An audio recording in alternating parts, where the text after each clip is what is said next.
Salam dalam video beruntun yang saya buat di waktu yang sama, 18 April 2023.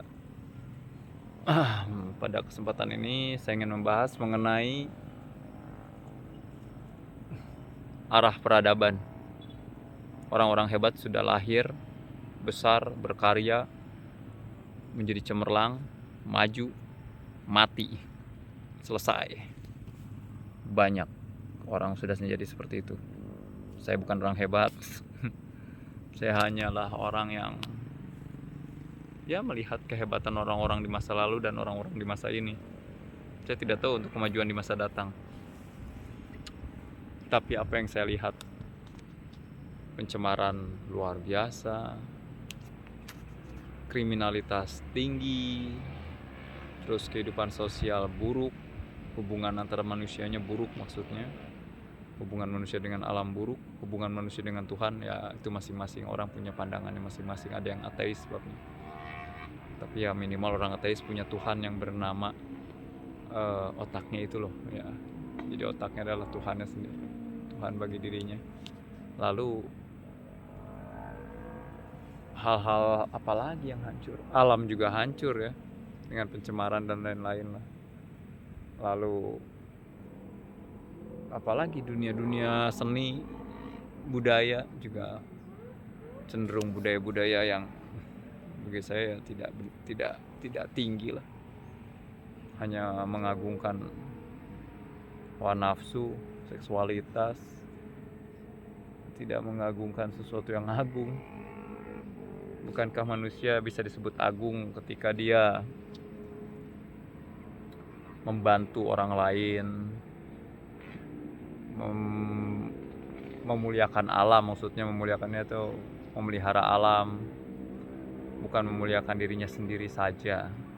Jika memuliakan atau memelihara dirinya sendiri saja, itu hanya orang yang sempit berpikir. Jadi ya tidak layak mendapatkan kemuliaan dan pujian. Kembali ke yang saya telah utarakan mengenai arah peradaban. Peradaban hendak ke arah mana? Manusia sudah bisa membuat nuklir yang menghancurkan semua yang ada ini dengan sekali tombol. Dari berapa puluh tahun yang lalu, mungkin dari tahun 90-an sudah ada nuklir yang bisa menghancurkan dunia ini. Bukan dalam arti terpecah-pecah, tapi kehidupan akan sirna kalau nuklir diledakkan. Jadi manusia sudah punya alat untuk menghancurkan dirinya sendiri, semuanya, seluruh bumi dari tahun 90-an. Jadi di tahun 2023 ini apa? Ya bagi saya arah peradaban sih memang ya tidak jauh dari pemikiran Friedrich Nietzsche tentang will to power. Will to power ya itulah, keinginan untuk berkuasa. Tapi sekarang pertanyaannya, sanggupkah manusia satu menguasai seluruh muka bumi dengan untuk memenuhi ambisinya, bahkan seluruh jagat raya kalau bisa sih. Ya seluruh bumi lah, jangan terlalu berhiperbol gitulah. Untuk menguasai seluruh bumi, ya saya nilai di masa ini sudah waktunya. Karena memang teknologi informasi memungkinkan kita mengontrol semuanya real time di saat yang sama, karena kemampuan teknologi komunikasi. Jadi ya itu hal yang mungkin untuk dilakukan. Jadi di masa ini untuk menguasai seluruh bumi, saya menyatakan ada hal yang mungkin. Tapi di zaman Napoleon, di zamannya Alexander, di zamannya Ashok dari India, di zamannya siapa lagi, Hitler, belum ada internet. Jadi ya pengawasannya akan sangat kompleks. Tapi di masa ini sudah mudah. Seperti itulah. Jadi Mark Zuckerberg, mungkin kamu bisa jadi calon penguasa dunia. Calon, belum tentu terpilih. Karena kalau mau mencalonkan diri sebagai penguasa dunia, ya harus berperang melawan seluruh dunia. Berperang dengan cara apa? Ya pikirkan sendiri lah untuk bagaimana menguasai seluruh dunia.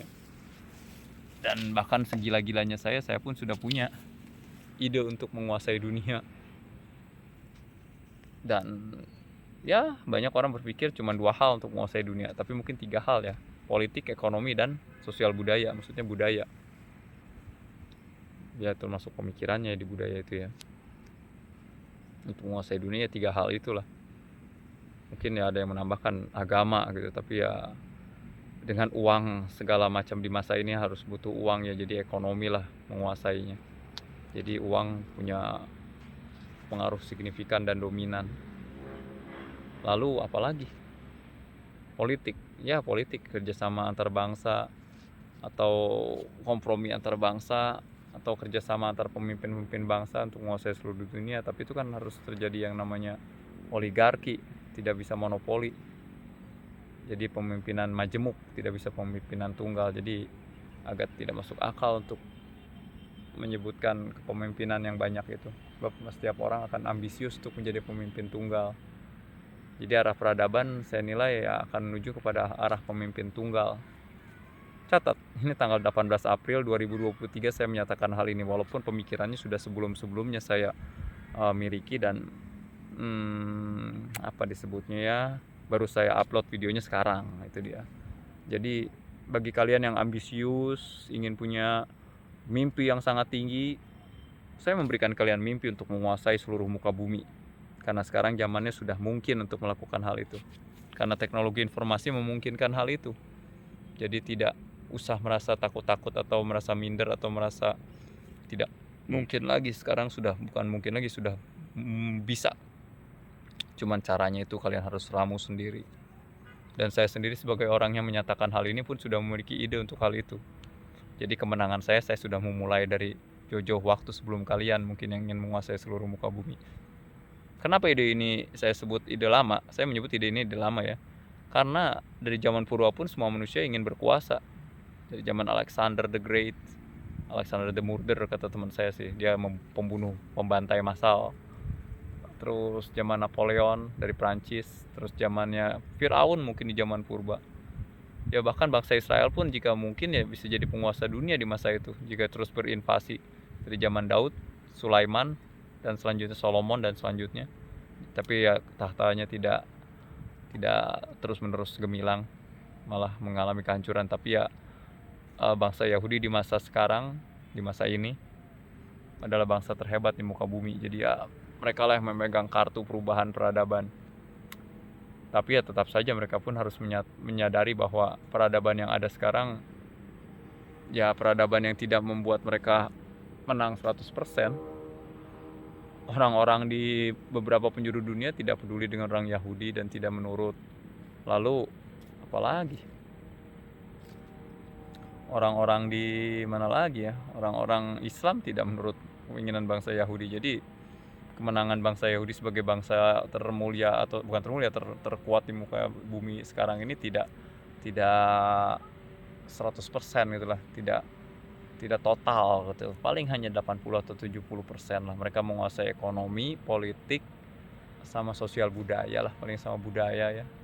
Tapi secara agama atau secara ideologi ya mereka pun tidak menguasai lah.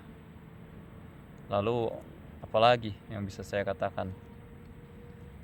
Ya peradaban ini menuju ke arah yang degradatif, maksudnya ke arah yang terus menurun.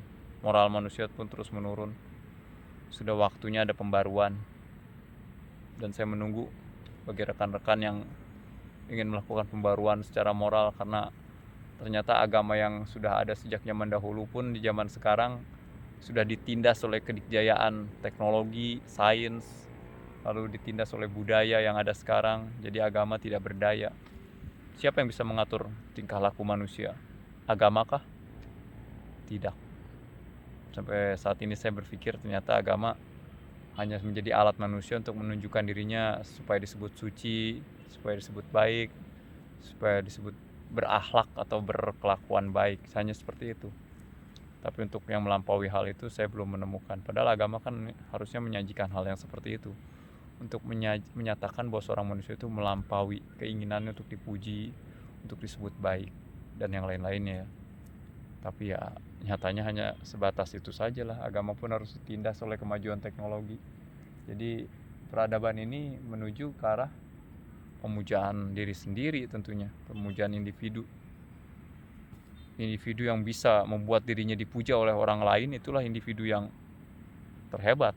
Ya itulah saya sebut sebagai menjadi raja bangsa Yahudi secara pemikiran, bukan secara kelahiran. Otaknya yang Yahudi, bukannya kelahirannya atau darahnya yang Yahudi, bukan, tapi otaknya Yahudi.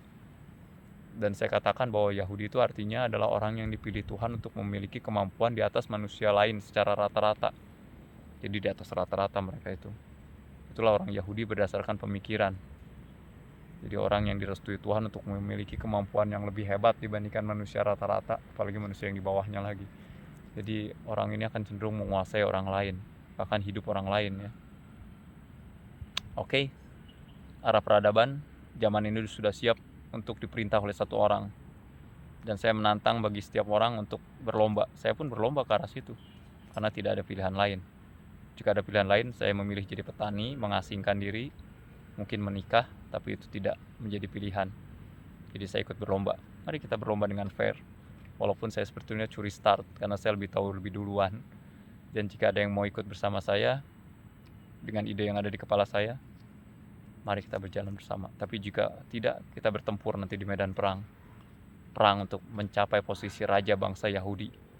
Anggap ini sedikit kelihatan gila, tapi memang zaman menuntun kita ke arah situ, ke arah perebutan kursi raja bangsa Yahudi atau penguasa dunia ini. Karena memang zamannya sudah menuju ke arah situ. Teknologi memungkinkan kita untuk menguasai dunia. Cuman cara kita untuk menguasai dunia itu dengan cara apa? Tidak mungkin dengan cara nuklir, dengan darah. Tidak mungkin, karena sejarah sudah membuktikan perjuangan dengan cara itu hanya menghasilkan kematian bagi yang menjalaninya. Jadi pakailah cara lain, saran saya. Sekian arah peradaban menurut pemikiran saya. Yudi Setiawan, Suara 1037. Dan terus berpikir dan berjuang. Hidup harus penuh arti. Salam.